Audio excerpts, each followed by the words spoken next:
Bonjour, je suis Agnès, guérisseuse, médium et sophrologue.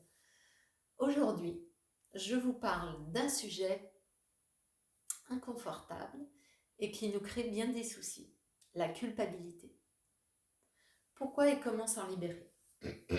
La culpabilité, c'est ce poids sournois, invisible, mais malheureusement présent.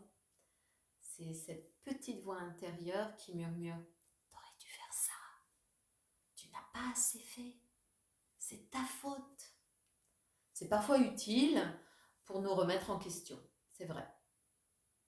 Mais la petite voix est plus souvent envahissante et paralysante. Pourquoi ressentons-nous autant de culpabilité et surtout comment s'en libérer? Parce qu'on la ressent parce que nous avons peur de mal faire. Nous voulons être de bonnes personnes, ne blesser personne, ne décevoir personne, parce que nous nous imposons des standards inaccessibles. Être parfait au travail, être un parent exemplaire, un ami toujours présent, c'est impossible. Et pourtant, nous nous jugeons dès que nous échouons.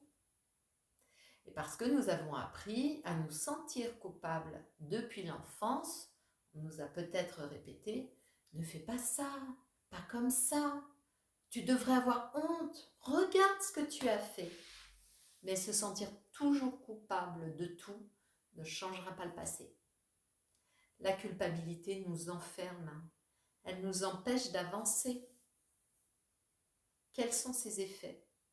Alors sur nous-mêmes d'abord, c'est le stress évidemment, l'anxiété, l'auto-sabotage, le sentiment de n'en faire jamais assez.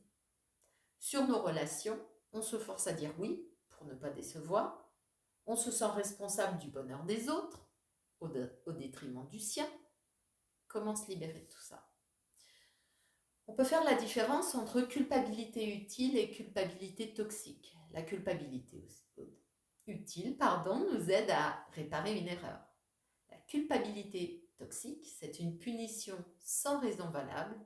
Il faut se poser la question, est-ce que cette culpabilité me sert à quelque chose ou non? Ensuite, il faut accepter qu'on ne peut pas tout contrôler. Nous faisons de notre mieux avec ce que nous avons au moment où nous le faisons. Nous ne sommes pas responsables des réactions et des émotions des autres. Il faudrait remplacer l'autocritique par l'autocompassion. Se parler comme si on parlait à un ami.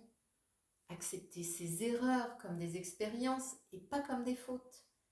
Il faut apprendre à dire non sans culpabiliser.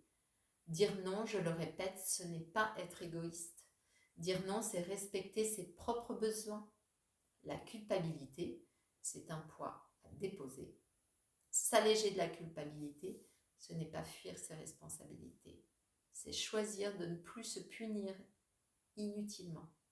Et si aujourd'hui, vous décidiez de vous pardonner et d'avancer librement, je vous accompagne sur ce chemin tortueux. Cliquez sur le lien, likez si vous avez aimé, si vous aimez mes vidéos et partagez. Voilà, je vous souhaite une belle fin de journée et je vous dis à bientôt.